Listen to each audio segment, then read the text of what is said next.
My sister is my mom's golden child, and my mom pushes me out when I take my stand. My perfect sister, then runs away with mom's money, leaving her devastated. I, 23F, lived with my mom, 52F, and elder sister, 26F, in our family home. It had been this way ever since my dad passed away 5 years ago. My sister, let's call her Emma, was always mom's favorite. This wasn't just my imagination. It was pretty obvious to anyone who spent more than 5 minutes with our family. Growing up, Emma always got the newest clothes, the latest gadgets, and the most attention. Mom would attend all of Emma's school events, but when it came to mine, there was always some excuse. "I'm too tired," or "I have to work late," she'd say. It stung, but I got used to it. Things didn't change much as we got older. Emma went to a prestigious university to study law, while I chose to attend a local community college for my associate's degree in graphic design. Mom couldn't stop bragging about Emma to anyone who would listen. "My Emma is going to be a big-shot lawyer one day," she'd say proudly. Meanwhile, my chosen career path was met with indifference at best and disappointment at worst. But the real issue wasn't just the favoritism, it was the unfair distribution of responsibilities at home. Since Emma was focusing on her studies, I was expected to take care of all the household chores. And when I say all, I mean all of them. Every morning, I'd wake up at 6 a.m. to start my day. First, I'd make breakfast for everyone. Mom liked her eggs sunny side up with toast, no crust. Emma preferred a veggie omelet with a side of fruit. I'd usually just grab a granola bar for myself as I rushed around. After breakfast, I'd clean up the kitchen, do the dishes, and start a load of laundry before heading out for my part-time job at a local coffee shop. I worked there to save up money for my own place and to contribute to the household expenses, even though Mom never asked Emma to chip in. When I'd get home in the afternoon, there was always more to do. Vacuuming, dusting, mopping, you name it, I did it. I'd also be in charge of grocery shopping and meal planning. Mom had a lot of dietary restrictions, and Emma was picky, so this was always a challenge. Dinner was another production. I'd cook elaborate meals while Emma lounged on the couch, scrolling through her phone. Mom would chat with her about her day, her studies, her future plans. I'd be lucky to get a word in sideways. After dinner, guess who was stuck with the cleanup? Yep, me again. And if I ever dared to complain or ask for help, Mom would give me this disappointed look and say something like, "Your sister needs to focus on her studies. She's going to have a bright future and take care of us all one day. The least you can do is help out around the house." It was exhausting, both physically and emotionally. I felt like a maid in my own home, constantly running around while Emma got to relax and enjoy herself. The worst part was, Mom didn't seem to notice or care about my efforts. It was always Emma this and Emma that. One particular day, things came to a head. It was a Saturday, and I had planned to meet up with some friends from college. We were going to work on a group project for our design class. I had been looking forward to it all week, not just for the project, but for the chance to get out of the house and have some social interaction that didn't involve serving coffee or doing chores. I woke up early, as usual, to get my chores done before leaving. As I was making breakfast, Mom came into the kitchen. "Oh, good, you're up," she said. "I need you to deep clean the living room today. The carpet needs shampooing and the curtains need to be taken down and washed." I felt my heart sink. "But Mom," I protested, "I have plans today. I told you about my group project, remember?" Mom frowned. "Can't you reschedule? This is important. We're having guests over next week and I want the house to look perfect." I took a deep breath, trying to stay calm. "I can't reschedule. We've been planning this for weeks. Maybe Emma could help with the cleaning?" As if on cue, Emma walked into the kitchen, still in her pajamas despite it being nearly 10 a.m. "Morning?" she yawned, grabbing a muffin from the plate I had just set out. Mom's face softened as she turned to Emma. "Good morning, sweetie. Did you sleep well? Don't forget you have that online study group later." Emma nodded, her mouth full of muffin. Mom turned back to me, her expression hardening again. "Your sister has important studying to do. She can't be expected to clean. You know how crucial her education is." I felt something snap inside me. All the frustration, anger, and hurt that had been building up over the years came pouring out. "And what about my education?" I asked, my voice rising. "What about my plans, my life? Don't they matter at all?" Mom looked taken aback.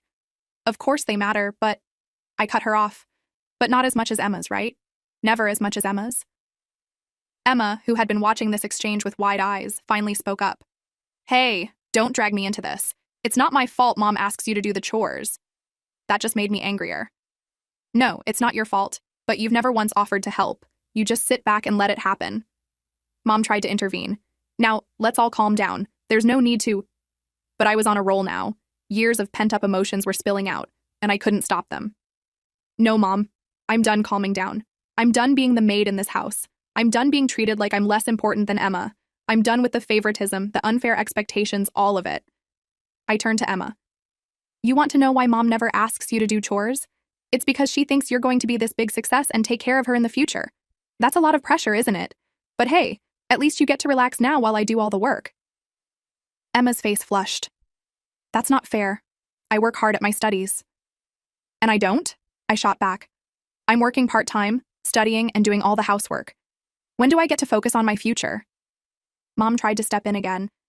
Sweetheart, you know we appreciate everything you do. It's just that Emma's career path is more, well, it's going to be more financially rewarding in the long run. Those words hit me like a slap in the face. So that's it then? My worth to this family is measured by how much money I might make in the future? Mom backtracked quickly. That's not what I meant. It's just that law is a more stable career than what you're studying. Graphic design, Mom. I'm studying graphic design. Have you even bothered to learn anything about it? About what I want to do with my life? The look on Mom's face told me everything I needed to know. She hadn't bothered. She'd written off my career choice without ever really understanding it. I felt tears stinging my eyes, but I blinked them back. I wasn't going to cry. Not now. You know what? I'm done. I'm not cleaning the living room today. I'm going to meet my friends and work on my project. And when I get back, we're going to have a serious conversation about how things run in this house, or I'm moving out. With that, I grabbed my bag and stormed out of the kitchen, leaving Mom and Emma staring after me in shock. As I slammed the front door behind me, I felt a mix of emotions. Anger, hurt, but also a strange sense of relief. For the first time in years, I had stood up for myself. The rest of the day was a blur. I met up with my friends and threw myself into our project, trying to push the morning's confrontation out of my mind. But as the day wore on, doubts started to creep in. Had I overreacted? Was I being selfish? Maybe I should have just rescheduled my plans and done the cleaning as Mom asked. Update. I returned home late that evening, mentally exhausted from the day's events but determined to have that serious conversation I'd promised. However, as soon as I walked through the door, I could feel the tension in the air. Mom and Emma were both in the living room, but they barely glanced at me when I entered. Hey, I said hesitantly. Can we talk? Silence. They both stared straight ahead at the TV, though I could tell neither was really watching it. I took a deep breath and decided to push forward anyway. Look, I know this morning was intense, but I really think we need to address this. All I'm asking for is a little help from Emma with the household chores. It would make me feel like we're being treated equally. Finally, Mom turned to face me, her expression cold. I think you've said quite enough already. Emma chimed in, her voice dripping with disdain. Yeah, we heard you loud and clear this morning. You're jealous of me and my potential future. How selfish can you be? I felt like I'd been punched in the gut. Selfish? How is asking for help selfish? Mom shook her head. You're disrupting the peace in this house. Emma needs to focus on her studies. You're just jealous because you know your little hobby won't amount to much. Hobby? I repeated, incredulous. Graphic design is a real career, Mom. If you'd ever bothered to learn about it. Enough! Mom cut me off. I won't have you disrespecting us like this in our own home. I stood there, stunned. I'd hoped that maybe, just maybe, they'd have reflected on what I said and realized how unfair things had been. But instead, they doubled down. Our own home, I repeated softly. Right. Well, I guess it's not my home anymore. Without another word, I turned and went to my room. I threw some clothes and essentials into a backpack, grabbed my laptop, and walked back out. Mom and Emma were still in the living room, steadfastly ignoring me. I'll be at Sarah's, I said, referring to a close friend from college. I'll come back for the rest of my stuff later. As I closed the door behind me, I felt a mixture of sadness and relief. I knew this wasn't a permanent solution, but for now, I needed space to think and plan my next move. At least at Sarah's, I wouldn't be treated like a maid or made to feel worthless. I don't know what the future holds, but I do know one thing. I deserve better than this. It's time I started believing that. Update. It's been about 3 months since I moved out of my family home, and I have to say, it's been a revelation. I've been staying with my friend Sarah, splitting rent and chores equally. The change in my daily life has been dramatic. Without the constant burden of all the household responsibilities, I've been able to focus on my studies and my budding career in graphic design like never before. I've completed several freelance projects, built up my portfolio, and even landed an internship at a local marketing firm. It's amazing what you can achieve when you're not exhausted from being everyone else's maid. But life has a way of throwing curveballs, doesn't it? Last week, I ran into our neighbor, Mrs. Johnson, at the grocery store. She asked how I was doing and then, with a concerned look, asked about Mom. Apparently, she'd noticed Mom struggling with yard work and looking overwhelmed lately.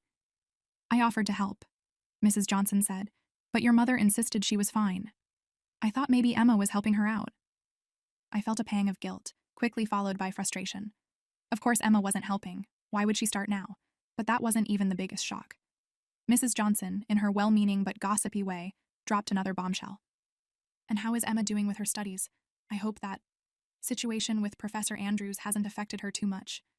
I must have looked confused because Mrs. Johnson's eyes widened. Oh dear, I thought you knew. Emma's been seen around town with Professor Andrews quite a lot. There's been talk. I thanked Mrs. Johnson and left the store in a daze.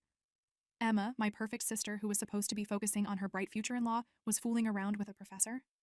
And apparently, it was serious enough that the neighbors were noticing and gossiping about it. Part of me felt a twisted sense of satisfaction. The golden child wasn't so golden after all. But mostly, I felt sad. Sad for Mom, who was now struggling alone with all the chores I used to do. Sad for Emma, who was risking her future for a fling with a professor. And sad for our family, which seemed to be falling apart without me there to hold it together. I'm not sure what to do with this information. Part of me wants to reach out, to try and mend fences. But another part remembers the hurt, the years of being treated as less than, and wonders if it's worth it. For now, I'm focusing on my own growth and healing. I'm learning to value myself and my chosen career path. I'm building a life where I'm respected and my contributions are appreciated. Maybe someday Mom and Emma will realize what they've lost. Maybe they won't. But I know that I'm better off now, standing on my own 2 feet, than I ever was trying to earn their approval. Update: life has a way of coming full circle, doesn't it?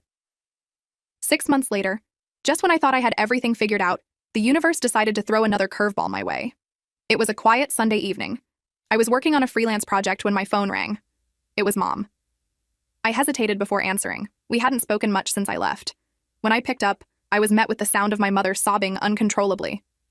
"Mom, what's wrong?" I asked, my heart racing. Through her tears, she managed to choke out, "Emma. She's gone. She ran away. With some boy from her university.